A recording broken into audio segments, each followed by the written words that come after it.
Folks, I have a real treat for you.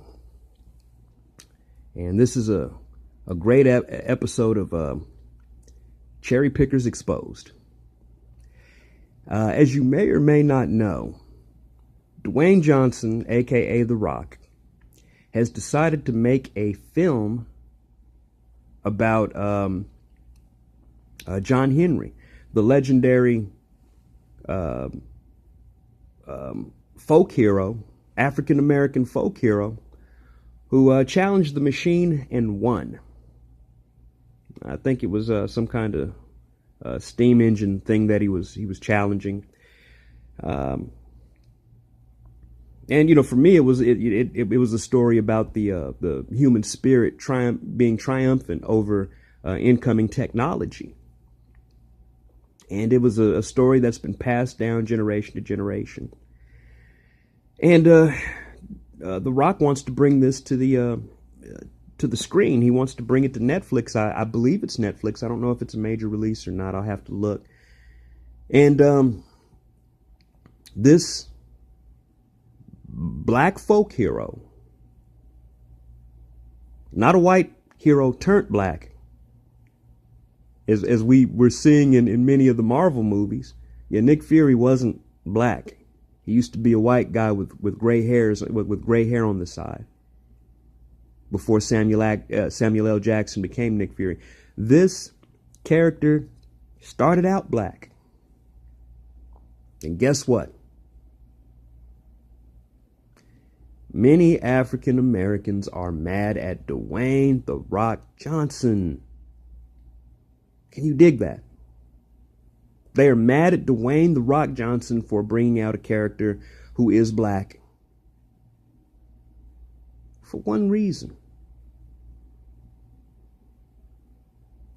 The Rock himself, Dwayne Johnson himself, wanted to play the character. Dwayne Johnson identifying with his black roots.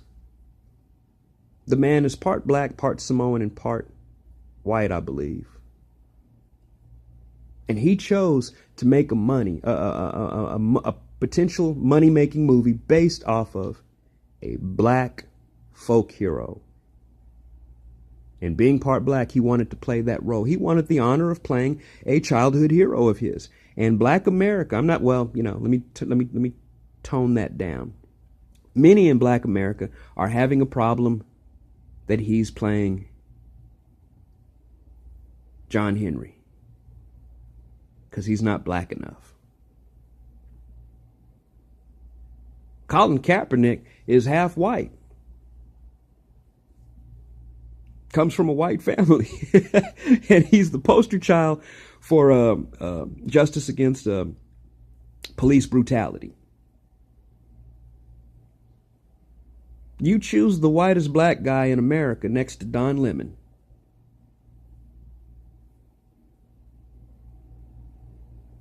As your spokesperson for violence against, and I'm being a complete dick. I know that was a politically incorrect statement, could be perceived as even being racist, but I wanted to make a point. We pick and choose right and wrong, and this is a completely wrong situation. On one hand, you have a guy who is half black, raised in a white household, speaking of a black matter.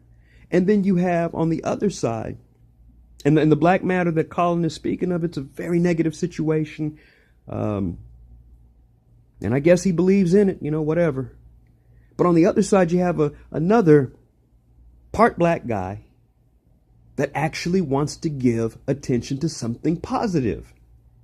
And the first thing that we think to do, that some think to do, is tear the man down for not being authentic enough, for not being black enough. Well, newsflash. Spike Lee didn't make a John Henry movie. Robert Townsend, if he's even still around making movies, didn't make a A John Henry movie.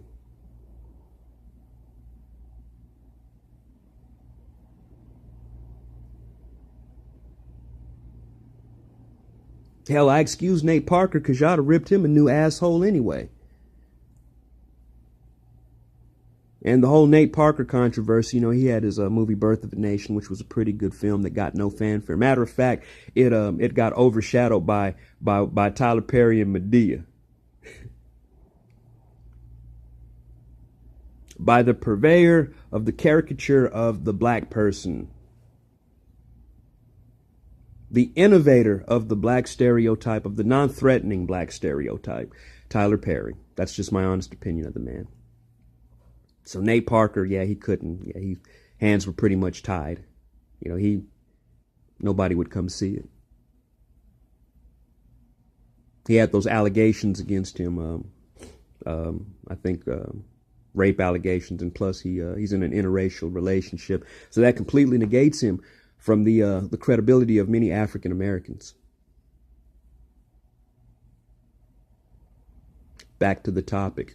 The Rock brings to light an African American folk hero and is catching flack behind it.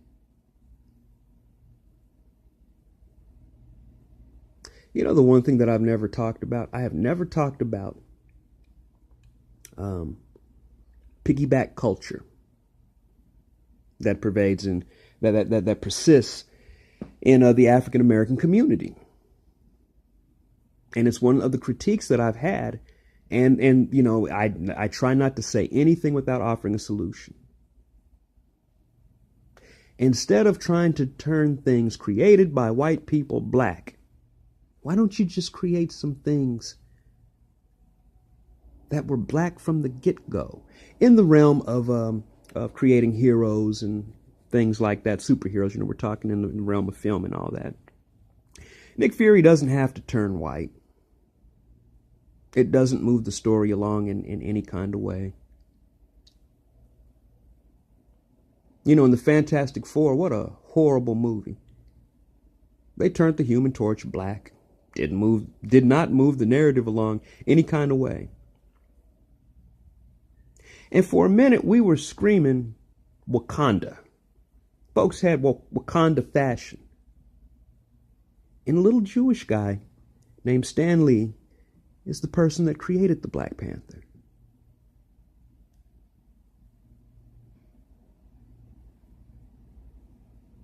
You know, when I hear stuff like this, I'm like, did I wake up and I'm in Bizarro world? You remember Bizarro? That was like the Superman that was all, everything was backwards. It was all weird. And he was like this alternate Superman. This demented parody of Superman. Idris Elba's a great actor. They want to turn James Bond to a black guy. Well, let's flip things around real quick. Let's do that. Let's you know, because people generally can see things better when the shoe is on the other foot. Coming to a theater near you. We're gonna have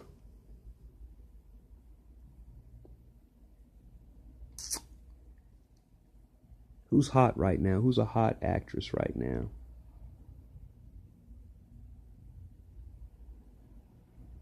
Who's a real hot actress right now? I'll just throw out a name. We're going to have, she hadn't had a role in a while.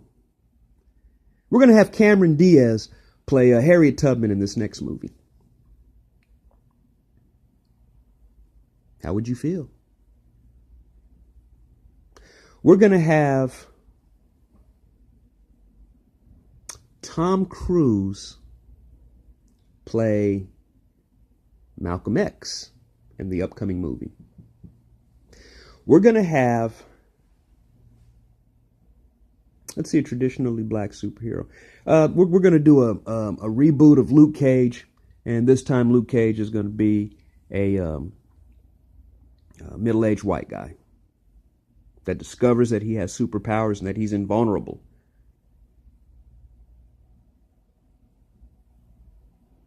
Now that you're able to see things from a different perspective, does it make sense as to why other people are raising their eyebrows when we colorize that which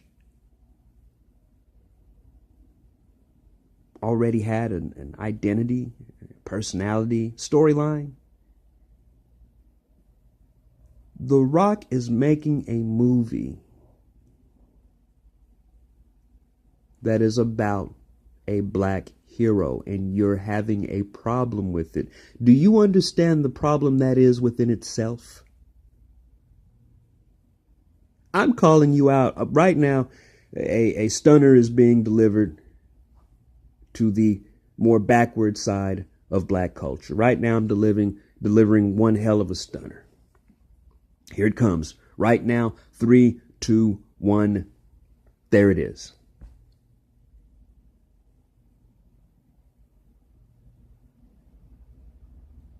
It's stupid. It's hypocritical.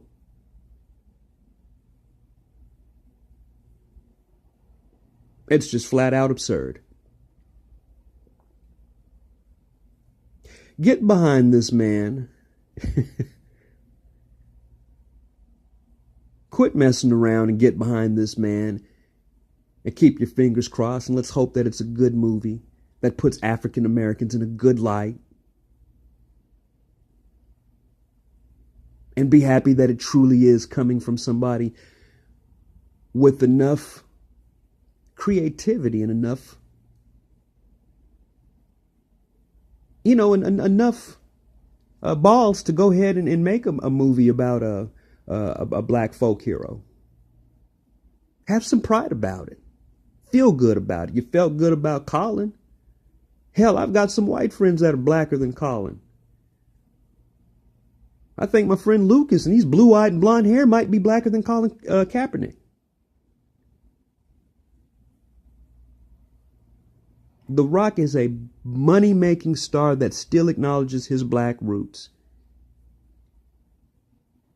And his star power can catapult that character to a level that perhaps none of the aforementioned directors could have propelled that character to. And he's choosing to bring visibility to a proud African American folk hero.